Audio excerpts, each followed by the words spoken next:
তো দর্শক, এই মুহূর্তে আছি আমরা কুড়িগ্রাম জেলা বলিপুর থানা মশল্লারচর গ্রামে।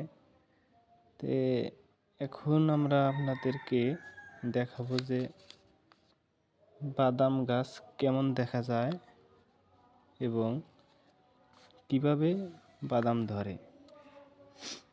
আপনারা লক্ষ্য করবেন, ভিডিওটা শেষ পর্যন্ত দেখবেন, তাহলে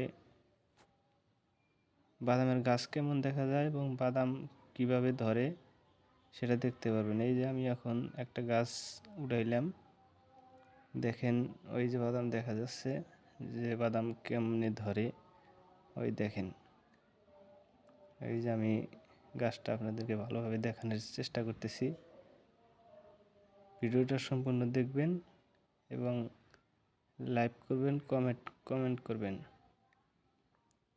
দেখেন কিভাবে বাদাম গাছ হয়, সুন্দরভাবে হয়েছে। দেখেন সব একতলা খালি বাদামের গাছ আর গাছ।